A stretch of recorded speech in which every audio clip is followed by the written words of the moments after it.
Let's get it straight. I'm not afraid of what comes after. Would it be trials, imprisonment, or something much worse?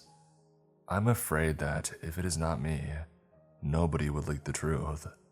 So I'm blowing the whistle.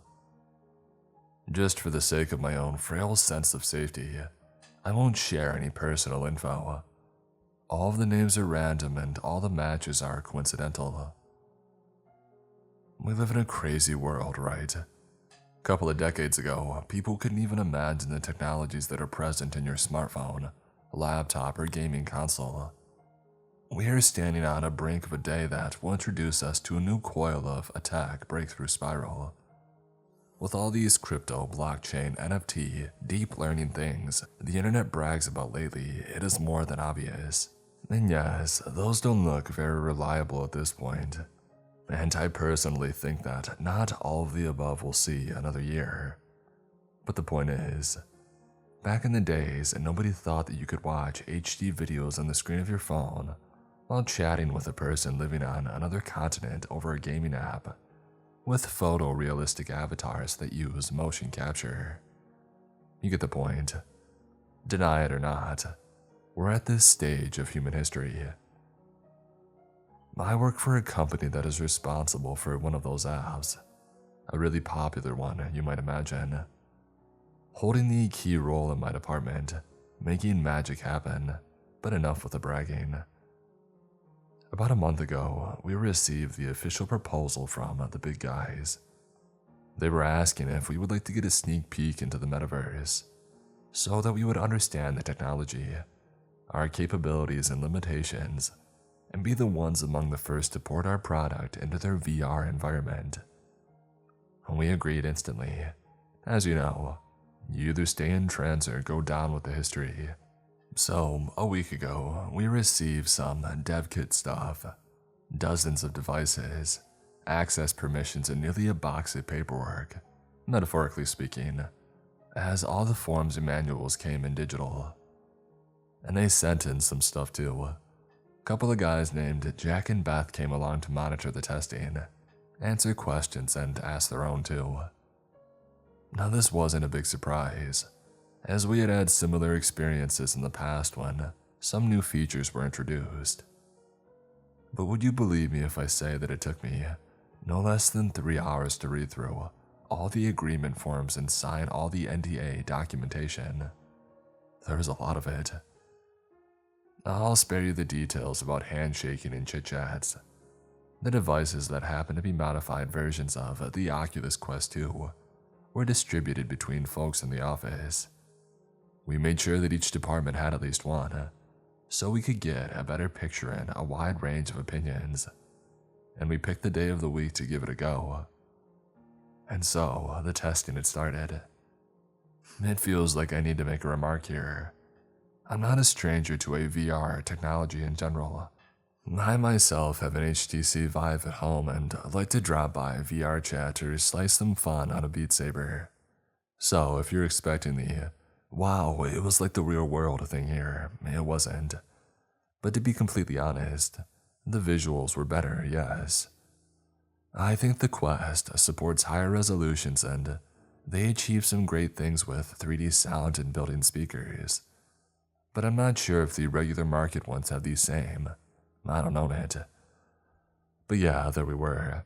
Just like in the presentation video, there was the beach location in the house, and all 12 of us. The first session wasn't that much fun, as everybody explored avatar creation, choosing from hundreds and hundreds of hairstyles, costumes, accessories. Actually, it was quite impressive how the whole thing handled that amount of data seamlessly, because I would expect a massive client download for that type of thing. But no, just with your browser window, you could browse and apply thousands of things on the fly. After an hour, as we finished, Jack and Beth gathered us and asked us about our thoughts so far. If anybody felt motion sickness or headaches, nothing that you wouldn't expect. The next day, after lunch, we were gathered again to give it a second try. Nothing alerting here too. We checked the possibilities, got used to controls, and explored the features, such as reaction emoticons, default items like the paintbrush, firecrackers, and musical instruments. Some of the folks wandered around our virtual beach and tried to interact with the world objects. One of our artists was able to stick a rock he picked up behind the sky texture, and that crashed the whole scene for a moment. So as you might have guessed, it's still pretty raw and bugs are aplenty. The next day, the next session, this time we started with questions from the meta people again. They asked if anyone experienced disturbed sleep, fatigue, headaches. Again, nothing extraordinary. All these symptoms happened to those trying on VR headsets. That day, we tried some built-in games like beach volleyball, which pretty much explains the gathering point theme, now as I think of it. Probably they were prototyping and picked the beach just because it was dawn already for the presentation, but that's just my guess. Table tennis too, and some game about catching falling stars. Yet again at this point you might ask, what was the point of your story, man? What's the threat? I hear you, but please bear with me, as I'm trying to make the point obvious to you. Sometimes the most horrible things lurk in plain sight, hidden behind a thin tapestry showing you the sweetest and innocent things. The next day, we shared the experience with other teams. Yeah, we were not the only ones participating, so that kind of makes me feel a little bit better for the reasons that I've described above. It was actually pretty impressive, and there were at least 36 fully detailed, animated avatars in a single location in a real time. We spoke to each other via built-in microphones. As somebody changed the location settings to snow, we were able to play with snowballs and so on.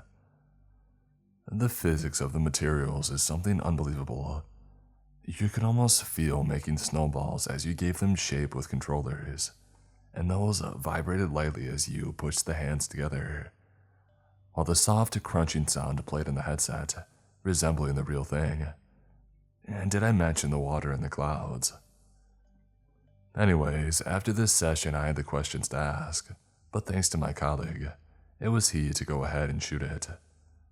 How do you guys manage to pull this off? I think that server loads could possibly melt the rack that they're standing on, or something like that. And Jack just smiled and Beth replied, "No, just wait for tomorrow as we're going to give it a real test." And then it was their turn to question us. It was all regular again up to the point where one of them asked, "Did any of you at any point of the session witness him?"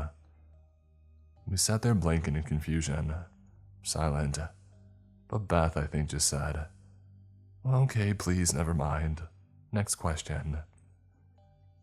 Maybe that was some sort of sanity check, just to make sure that we follow and our minds don't just wander somewhere else. I don't know, but yes, it was weird. The next day, as I was grabbing a coffee in the kitchen after the meeting, one of my colleagues who participated in the test stopped by and asked if I had any weird dreams lately. I knew the guy very well. We were hired in the same month back in the days, so I'm quite sure that he is not of that sensitive type. "No," I replied. "Why?" "It's just, I've been seeing things for the past couple of nights in my dreams. And I mean really disturbing things. It's like I'm a completely different person, and I know stuff in my sleep that I never knew before. I don't know, it's hard to explain. Never mind, forget it. Probably just some stress kicking in. But no, nothing like that. I've slept like a baby and I was full of energy as we began the next round of testing. This time, there were even more people present. I think the number was closer to 70, maybe 80. I'm not really sure. And while all of us stood there, chatting or simply spectating, the thing called max load graphical test went on. Think of it as a light show. It was a bunch of different complex pictures appearing in the sky, visualizing geometrical shapes, symbols, graphs, and such. Very intense, very vivid, and very bright. I must admit that it was beautiful. If anyone would experience that there, I'm pretty sure the whole concept would get much more anticipation. And then different objects started to appear right in front of us. Cute puppies waving their tails, strawberry cakes on plates, misted mugs of beer with rich foam, and tiny transparent drops running by the side. This was a next-gen type of thing. It was just like the real thing. I felt a strange urge to reach my hand and give it a touch. And when I say this, I don't mean with my controller. No, like a real touch. Suddenly I realized that the voice inside of my head kept repeating, "Oh, it's so good. I want that now. I must have it now." And I felt my mouth watering. But suddenly, the bowl with hot chicken wings that floated in front of me got glitched. At first, the steam became static, and then some colored lines appeared crisscrossing it, and finally the whole thing froze. I looked around, as if breaking out of my mesmerized state. Others stood there frozen, as if only I could move. And the next thing that happened was a sound of someone sobbing, like real sobbing, not in the speakers. I took off the gear and looked around. One of my colleagues looked absolutely devastated, tears running down her cheeks. Making it to the hand that she used to cover her mouth with the controller, still in it as her shoulders were shaking, while she was clearly weeping, attempting to make it silent. I came up to her and touched her by the shoulder. No reaction. I called her by her name and it was the same. I shook her lightly. She went on with the crying and suddenly began to hyperventilate. "This is no Matrix movie," I said to myself and put my hands onto her headpiece, planning to take it off. But as I did, I saw her eyes. God, the look in it shot me through as if I was hit by a snowstorm. She was looking straight through me as if gazing into a vast nothingness, with eyes so full of terror that I could barely see the pupils of her eyes, and they shrunk to a size of a pin needle. As soon as she realized that she was not in the metaverse anymore, her hand went down helplessly. Her face, distorted from the weeping, stood motionless for a moment, and then she started to scream. I had never seen anybody screaming like that. There was something primal in it, primal as in fear.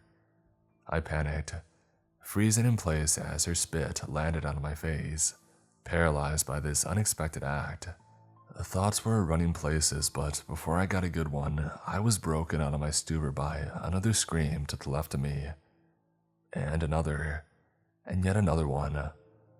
The whole room was full of people screaming their lungs out. Finally, I got a hold of myself and ran out of the room to call for help. But as I did, I saw people rushing in, wearing what I thought were paramedic uniforms. It took me almost half an hour to get a grip and finally calm down.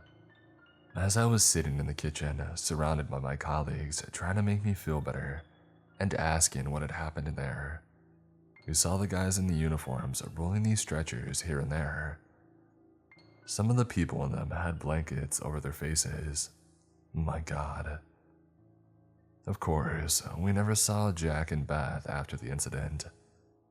Our CEO called Meta's head office directly to discuss the horrible events, but they stated that those people were never employed or associated with their company. What a bunch of liars. I took some extra days off from work and that didn't raise any questions, obviously. 2 days after, I decided that I can't remain silent anymore. Screw it. They'll probably figure out me sooner or later, as I mentioned some key details to the incident. I can't say that I came out of it traumatized or questioning my sanity, but there is one thing that has actually been bothering me lately. I started to have this weirdest dream, where I'm standing in some sort of basement, surrounded by huge shelves with machines buzzing and blinking rhythmically. I make a couple of steps forward to see what is at the center of the room, and it's more like a who than a what. It lies on the floor with a feeding tube attached to its multiple holes. There are a lot of wires and screens and other devices, the purpose of which I cannot understand. As I stepped closer, and it splits its heads in half to reveal the myriad of eyes that I can hear the thoughts formed in my head. The thoughts that are mine, the thoughts that don't belong to this world. I wake up instantly at this point, covered in cold sweat and tears, shaking to the bone. Each time I see that dream, and that happens every time I put my head to rest, I keep staying there longer and longer. I'm afraid that at some point there will be no return. So I beg of you, please stay away from the Metaverse when it hits the public.